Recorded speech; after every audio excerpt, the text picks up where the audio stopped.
Hey everybody, welcome back to another one of my videos. So this is the sea urchin that I've decided I'm going to color for you guys today. It'll be using the Ohuhu alcohol marker series. And I'm going to give a little close up so you can see which exact colors I'm going to decide to be using today. So today we're coloring the sea urchin. We're using this Ohuhu marker set, and I'm going to show you the colors we're going to use. So for the lightest color, we're going to be using the MG30. Okay. Followed by the MG31 to go to like a medium mid-tone blue. And then the dark shadow, we'll be using the MG060. And then the cast shadow, which is our deepest shadow, is going to be the MG69. So we're going to start with our lightest color. Our sun is coming in. You see that circle at the very top there?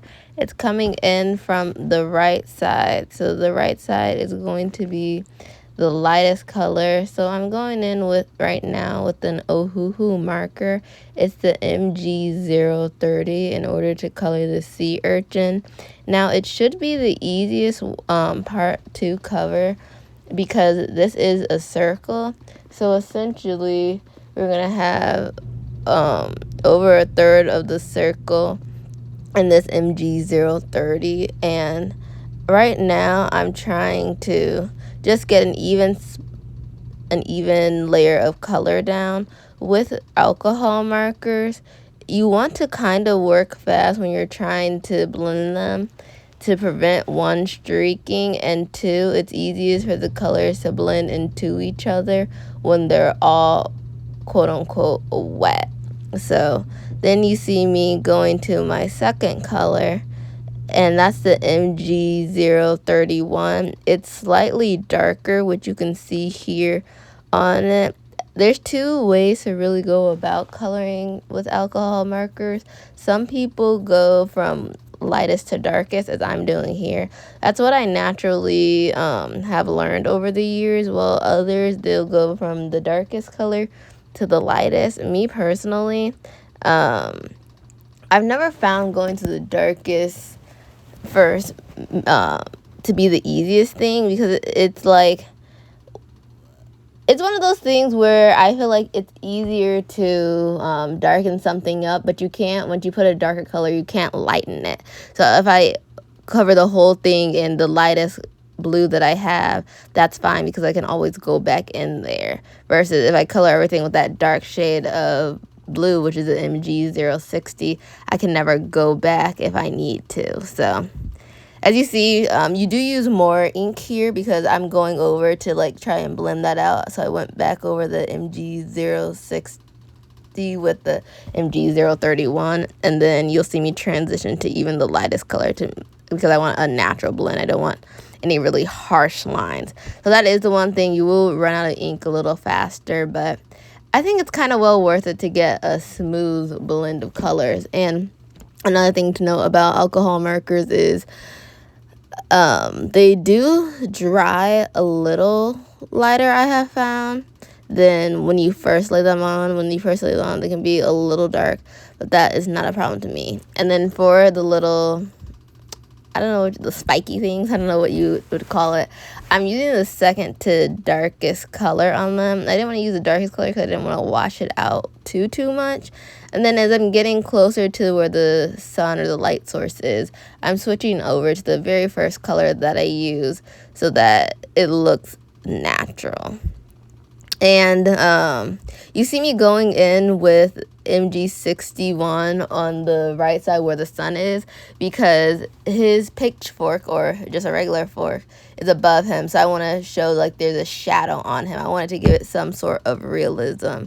And I think I kind of perfected that. I'm going to go over with a highlighter later to really exaggerate the look. And then finally, you see me using the cast shadow, which is the deepest shadow. And I'm using the MG0690 for that.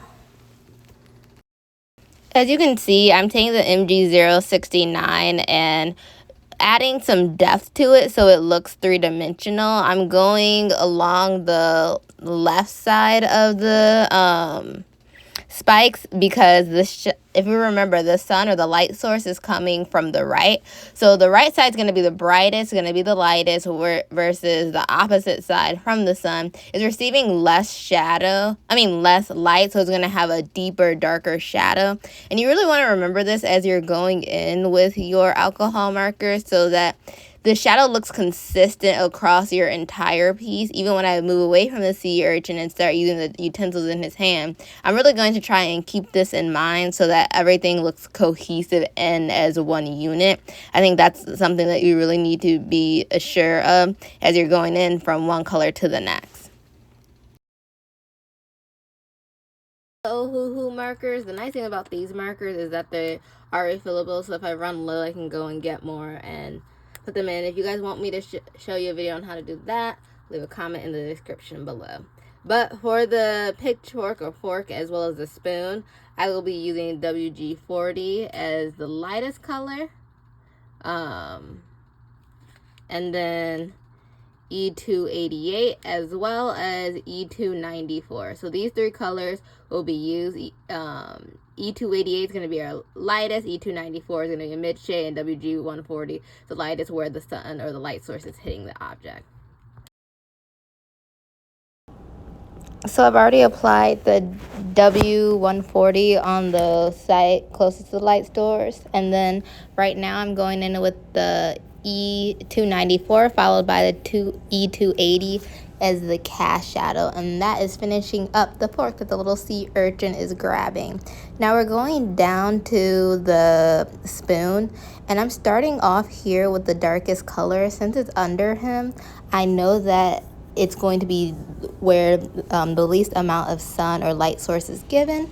So I'm going in with that color. I will follow it up by the lightest color, not the lightest, the second to lightest, which is the E294. And then I will finish it off with our lightest W140. This is the other way to use alcohol markers that you can do. You can go from lightest to darkest or darkest to lightest, as I am doing here.